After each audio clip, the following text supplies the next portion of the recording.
You have to use your energies wisely. You will develop so much of personal power within yourself.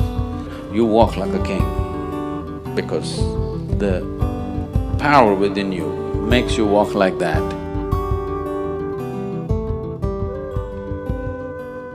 How far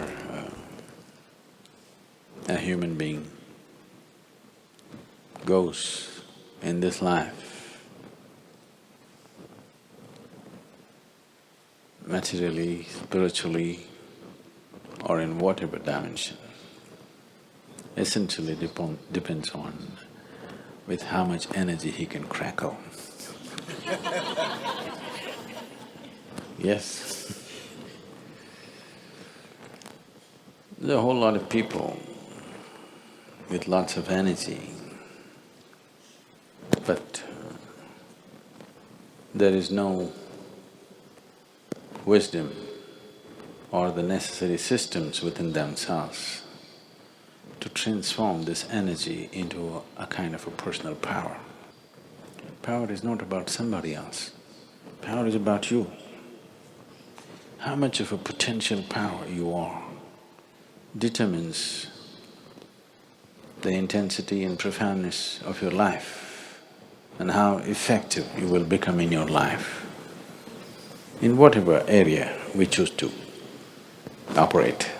If this power has to come, you have to use your energies wisely. Energy can be aggregated into power with the necessary wisdom and necessary tools that we employ. Otherwise, energy can be dissipated simply with endless amount of thought, endless amount of reactions and anxieties. I want you to observe your day-to-day life, a simple thing. Just let's say, how many words do you utter in a day? You never counted? Oh, you should. You should.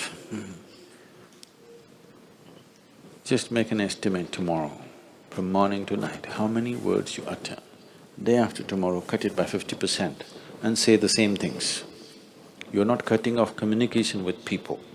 You're still communicating, but with 50% of the words. Your language skills will improve for sure. And you will see, you will develop so much of personal power within yourself. See, there is scientific evidence to show at least 20% of your energy right now, as you sit here in a restful state, is being consumed by your brain. If you bring this down, that your brain is not unnecessarily fluctuating and, hopping mad all the time, if it learns to be still and do only what's needed, an enormous sense of personal power will develop. You can't do this with your mind right now. If you try to stop it, it'll hop even more crazy. At least do it with your body. Your words and your physical movements, reduce it by 50%. If you want to look at this, look at this. If you want to look at that, don't do this. With your body and your utterances, if you do this, slowly it will also start manifesting in your mind. It will not do unnecessary things. When you don't know unnecessary things,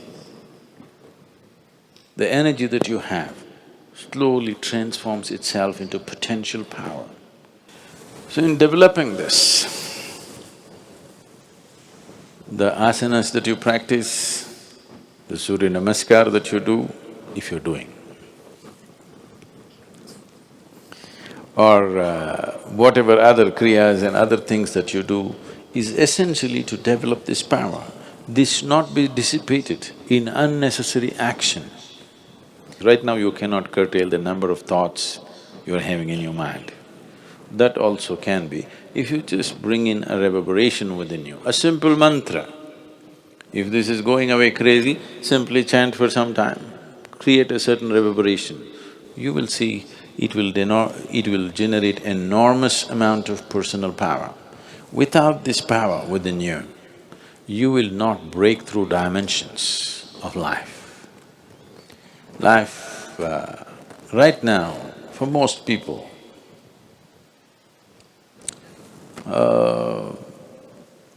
divine is just a scriptural dictum. It is not a living experience in their life. If it has to become a living experience, if something as powerful as the Creator has to come into your experience, there must be some sense of power within you. This must be always understood. Power is not about domination. Power is about becoming effective. Power is about becoming empowered. Only when you carry the potency of this power within you, you walk through this life. It doesn't matter where you're placed in the society. It doesn't matter financially where you are, materially where you are. You walk like a king because the power within you makes you walk like that.